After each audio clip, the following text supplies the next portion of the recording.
Praise the lord. ప్రభువునందు ప్రియ దేవుని జనాంగమా, మన ప్రభు అయిన యేసుక్రీస్తు ప్రభుల వారి దివ్యనామమున మీ అందరికీ శుభములు తెలియచేస్తూ ఉన్నాను. ఈరోజు దేవుడు మనకిచ్చిన వాగ్దానము మత్తయి సువార్త 5వ అధ్యాయము 3వ వాక్యం. ఆత్మ విషయమై దీనులైన వారు ధన్యులు, పరలోక రాజ్యము వారిది. ఆమేన్. ప్రియ దేవుని జనాంగమా, ఈరోజు దేవుడు ఈ లోకమునకు లోకరక్షకునిగా వచ్చినప్పుడు యేసుక్రీస్తు ప్రభుల వారు ఈ భూమి మీద ఉన్నటువంటి మానవులకు ఇచ్చినటువంటి ధన్యతలలో మొదటి ధన్యత దేవుడు మనకు వాగ్దానముగా దయచేశాడు. ఆత్మ విషయమై దీనులైన వారు ధన్యులు, పరలోక రాజ్యము వారిది అనే మొదటి ధన్యతగా దేవుడు తన ప్రసంగమును ప్రారంభించారండి. యేసుక్రీస్తు ప్రభుల వారు ఈ లోకంలోనికి రక్షకునిగా జన్మించి తన యవన జీవితంలో తన తల్లిదండ్రులైనటువంటి మరియా యోసేపులకు విధేయుడై తన 30వ ఏట సువార్త పని కొరకై తను ఉద్దేశింపబడినటువంటి ఆ సువార్త పని కొరకై ప్రత్యేకింపబడి 3వ అధ్యాయంలో యోహాను చేత బాప్తిస్మం పొంది తరువాత 40 దినాలు ఉపవాసం ఉండుటకు అరణ్యంలోనికి వెళ్ళి అపవాది చేత శోధింపబడి తరువాత యోహాను గారి మరణం తర్వాత ఆయన సువార్త పనికి వచ్చినట్లుగా మనం చూస్తామండి. ఈ ధన్యత కొండ మీద ప్రసంగంగా ప్రసిద్ధి చెందిందండి. ఆయన కొండ ఎక్కి ఆయన యొద్దకు వచ్చిన ప్రజలందరికీ బోధించ మొదలుపెట్టినప్పుడు ఆయన మొదటిగా పలికిన మాట ఈ ధన్యత. ఆత్మ విషయమై దీనులైన వారు ధన్యులు, పరలోక రాజ్యము వారిది అని చెప్పారు. యేసుక్రీస్తు ప్రభుల వారు మొదటగా చెప్పిన ఈ ధన్యతలో ఎంతో సత్యం ఉందండి. అవేమిటంటే, ఎవరు ఆత్మలో దీనత్వం కలిగి ఉంటారు, ఎవరు ఆత్మలో దీనత్వమును ప్రదర్శిస్తారు అనంటే దేవుడు అంటున్నాడు కదా. యెషయా గ్రంథము 61:1 అంటున్నారు కదా, ప్రభువగు యెహోవా ఆత్మ నా మీదికి వచ్చి ఉన్నది, దీనులకు సువర్తమానము ప్రకటించుటకు యెహోవా నన్ను అభిషేకించెను, నలిగిన హృదయము గల వారిని దృఢపరచుటకును, చెరలోనున్న వారికి విడుదలను, బంధింపబడిన వారికి విముక్తిని ప్రకటించుటకును నేను ఈ లోకానికి వచ్చానని ఆయన ప్రవచనము ద్వారా చెప్పబడిన వాక్యం అండిది. దేవుడు యేసుక్రీస్తు ప్రభుల వారు మన కొరకు రక్షకునిగా ఈ లోకానికి మనుష్య రూపంలో వచ్చారండి. ఆయన మనుష్య రూపాన్ని పొందుకోవడానికి గల కారణం ఏమిటి అంటే ఈ వచనములో మనకు తేటపరుస్తూ ఉంది. ఎందుకంటే ఆయన బంధింపబడిన వారిని విడిపించటానికి, చెరలోనున్న వారికి విడుదలనిచ్చుటకు ఆయన ఈ లోకానికి వచ్చారండి. ఎవరిని ఆయన విడిపిస్తారు, ఎవరిని ఆయన విముక్తులను చేస్తారు అంటే నలిగిన హృదయము గల వారిని. ఎవరైతే విరిగి నలిగిన హృదయమును కలిగి ఉంటారో అట్టి వారందరినీ ఆ పరలోక రాజ్యం చేర్చడానికి యేసుక్రీస్తు ప్రభుల వారు ఈ లోకానికి వచ్చారు. ఆయన వచ్చిన తర్వాత చెప్పబడినటువంటి మొదటి ధన్యత, జనులకు ఇచ్చినటువంటి మొదటి ధన్యతే ఈ ధన్యత. ఆత్మ విషయమై ఎవరైతే దీనత్వం కలిగి ఉంటారో వారిదే పరలోక రాజ్యం అన్నారు. మనము మన ఈ యొక్క భక్తిని కొనసాగించడానికి ముఖ్య కారణం ఏంటండి? ఆ పరలోక రాజ్యం చేరాలనే. దేవుడు ఈ లోకమును చూసినప్పుడు ఈ లోకములో ఉన్నటువంటి ప్రజలందరూ కూడా తమ తమ గర్వమును బట్టి, తమ తమ పాపములను బట్టి చెడి పడి ఉన్నారు. వీరిని సన్మార్గంలో నడిపించుటకు ఆ దినములలో ఎవరునూ లేరండి. జనులు తమకిష్టమొచ్చిన రీతిగా బ్రతకడం, దేవుడంటే లెక్కలేనితనం, దేవుని అంటే వారి హృదయాలను కఠినం చేసుకుని ఈ లోకములో విర్రవీగి, ఈ లోకములో ఎవరునూ మమ్మల్ని రక్షించేవారు లేరని, ఎవరునూ మాతో మాట్లాడేవారు లేరని, మమ్మలను సన్మార్గంలో నడిపించుటకు ఎవరు మాకు లేరని చెప్పి అన్ని రకములుగా అన్ని ద్వారాలు మూసుకుపోయినప్పుడు ఈ లోకములో మరి ప్రేమ, సమాధానము, కరుణ ఇవన్నీ కరువైపోయినప్పుడు దేవుడు తన ప్రజలను చూసి ఆయన ఎంతో వేదన చెందాడు. వీరిని రక్షించుటకు అలనాడు ప్రవక్తలను పంపి హెచ్చరించి వారిని సరిచేశాడు. కానీ ఈ ప్రవక్తలను ఆయన ఆయన దూతలను అనేక మందిని వారు చంపివేశారు. వారి మాటలను పెడచెవిన పెట్టారండి. కాబట్టి సాక్షాత్తు ఈ లోకంలో ఉన్నటువంటి వారందరినీ రక్షించటానికి తన స్వంత రక్షకునిగా మనకు కుమారునిగా అనుగ్రహించారు. ఆయన అంటున్నారు కదా, ఎవరైతే విరిగి నలిగిన హృదయం కలిగిన వారు ఉన్నారో వారందరూ కూడా పరలోక రాజ్యాన్ని స్వతంత్రించుకుంటారని ఆయన ఈ ధన్యతలో మనకు వివరించి ఉన్నారు. ఆత్మ విషయమై దీనులైన వారు ఎవరు? ఆత్మ విషయమై దీనులైన వారండి విరిగి నలిగిన హృదయం కలిగినటువంటి వారు. విరిగి నలిగిన హృదయము ఎవరైతే కలిగి ఉంటారో వారు పరలోక రాజ్యాన్ని స్వతంత్రించుకుంటారు.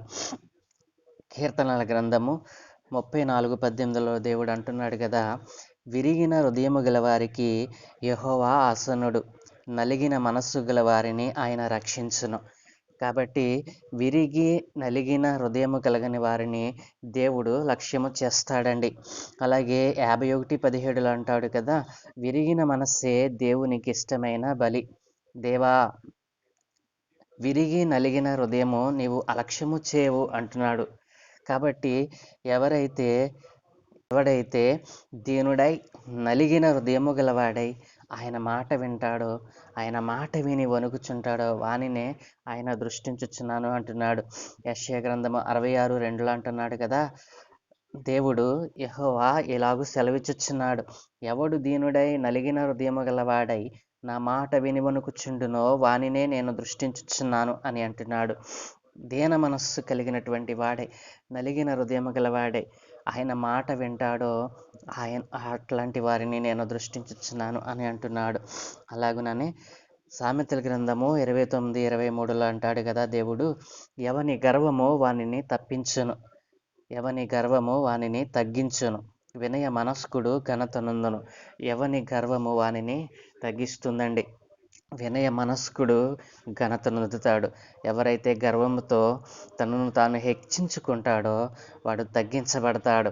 వినయము కలిగిన వాడు ఘనతను పొందుకుంటాడండి. అలాగే రెండవ దినవృత్తాంతముల గ్రంథము 7:14 దేవుడు అంటాడు కదా, నా పేరు పెట్టబడిన నా జనులు తమ్ము తాము తగ్గించుకొని ప్రార్థన చేసి నన్ను వెదకి తమ చెడు మార్గములను విడిచిన ఎడల ఆకాశము నుండి నేను వారి ప్రార్థనను విని వారి పాపమును క్షమించి వారి దేశమును స్వస్థపరచుదును అని అంటున్నాడు. కాబట్టి ఈ లోకములో దీనము కలిగినటువంటి దీనత్వము, ఆత్మ విషయంలో దీనత్వము కలిగిన వారు ఇలాగున ప్రార్థన చేస్తారండి. అట్లాంటి వారి ప్రార్థన నేను వింటానని దేవుడు చెప్తా ఉన్నాడు. నా పేరు పెట్టబడిన నా జనులు తమ్మును తాము తగ్గించుకోవాలి. దేవుడు ఈ లోకాన్ని చూసినప్పుడు ప్రజలు తగ్గింపు మనసు లేదండి. వారి ప్రార్థన ఎలా ఉందంటే హెచ్చింపు కలిగినటువంటి ప్రార్థన. అలాంటి ప్రజలతో దేవుడు చెప్తున్నాడు కదా, నా పేరు పెట్టబడిన నా జనులు తమ్మును తాము తగ్గించుకొని ప్రార్థన చేసి నన్ను ఆయనను వెదకినప్పుడు తమ చెడు మార్గములను విడిచినప్పుడు ఆకాశము నుండి నేను వారి ప్రార్థనను విని వారి పాపములను క్షమించి వారి దేశమును స్వస్థపరుస్తాను అంటున్నాడండి. ఆత్మ విషయమై దీనత్వము అంటే ఇదే. ఆత్మ విషయమై ఎప్పుడైతే మనము దీనత్వమును కలిగి ఉంటామో పరలోక రాజ్యాన్ని మనకు సంప్రాప్తి చేస్తానంటున్నాడు దేవుడు.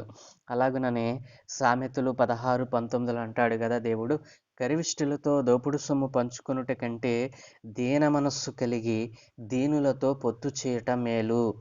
గర్విష్ఠులతో దోపుడు సొమ్ము పంచుకొనుట కంటే దీన మనస్సు కలిగి దీనులతో పొత్తు చేయటం మేలండి.